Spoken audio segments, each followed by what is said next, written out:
Today on the newscast, it's the other war against Israel. It does not involve guns and bombs, and it is growing by the day. Find out what I mean coming up.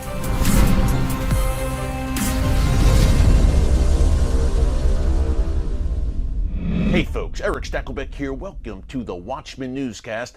Well, the ceasefire between Israel and Hamas is barely a week old. The dust is still settling from that conflict, and already the UN Human Rights Council is setting up to condemn Israel in a major way. Now, yesterday, Thursday, May 27th, the United Nations top human rights body, that's the Human Rights Council, voted by a big margin to conduct an open-ended investigation of Israel over supposed human rights abuses of the Palestinians, related in large part, I believe, to the recent war between Israel and the terror group Hamas in Gaza. Now, folks, this is a big deal. First, a bit of background on who and what the UN Human Rights Council is. This is the voice, the supposed voice, for human rights at the United Nations. There are 47 member nations.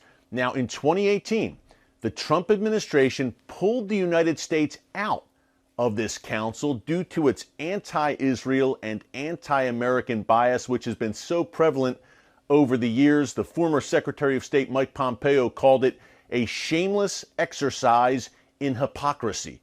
And I think he was spot on, to say the least.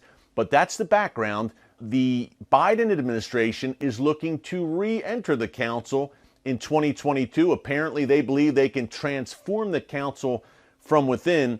But when you have the likes of China and Cuba as members of a human rights council, some of the world's worst human rights violators, you may have a problem.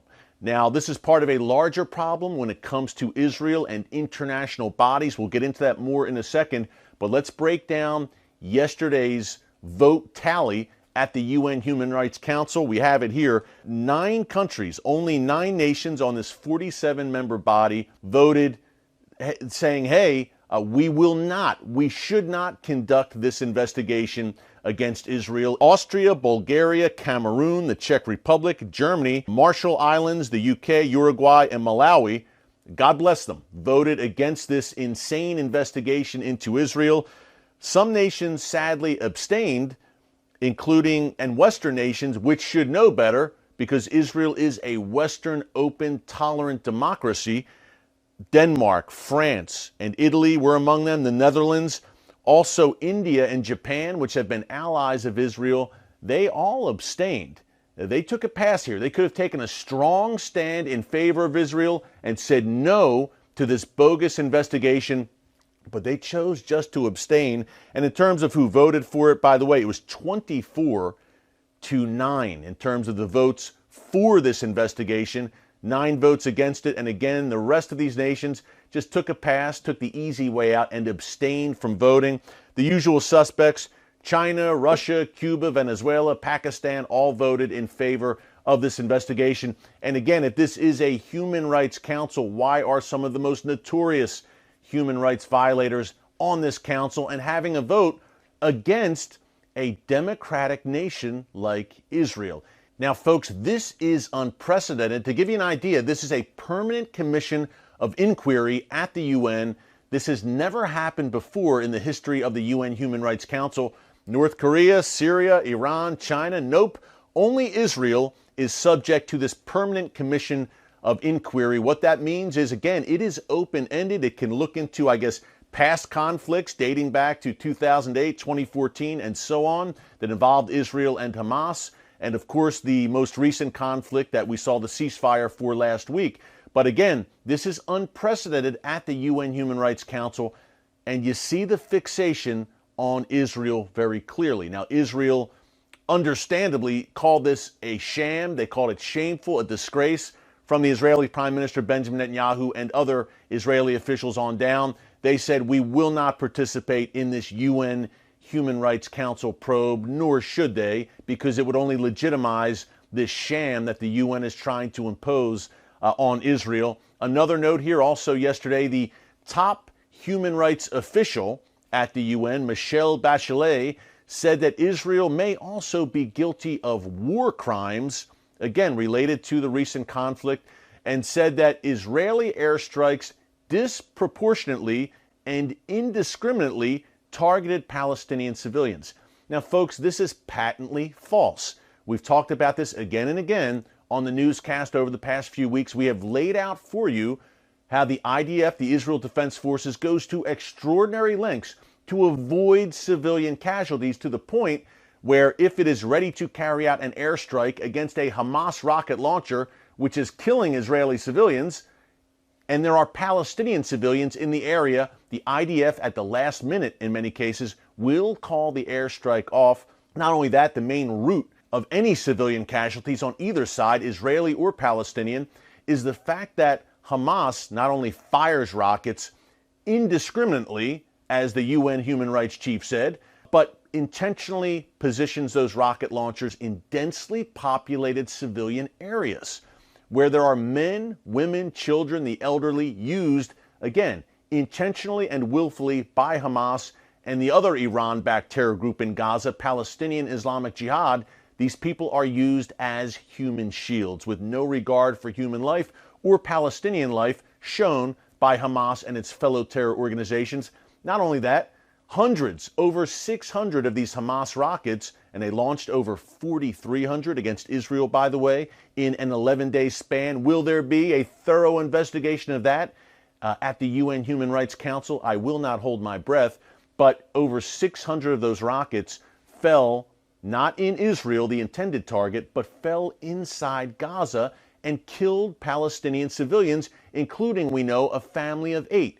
Nothing, not a peep about that from the UN, about Hamas war crimes, a double war crime in that Hamas not only uses Palestinian civilians as human shields, but indiscriminately, there's that word again, targets Israeli civilian and population centers, whereas the Israel Defense Forces only target Hamas military and terror infrastructure. Israel is being held to an impossible standard by the UN and other world bodies. It is impossible to have no civilian casualties as bad as they are in any war, let alone when your enemy is intentionally placing its military assets in densely populated civilian areas. Again, it is an impossible standard that Israel is being asked to live up to, that other nations, I'm talking North Korea, the Iranian regime, Bashar al-Assad in Syria, and others, are not being asked to give up.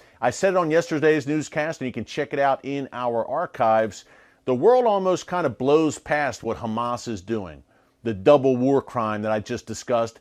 Yeah, we know Hamas is bad, they're bad guys, but Israel, that's where the real problem lies. That is the root cause. Folks, we live in Bible times. Let me tell you, Isaiah talked about a time where good is called evil and evil is called good. That's where we are at right now. This is kind of a snowball effect here with these international organizations condemning Israel.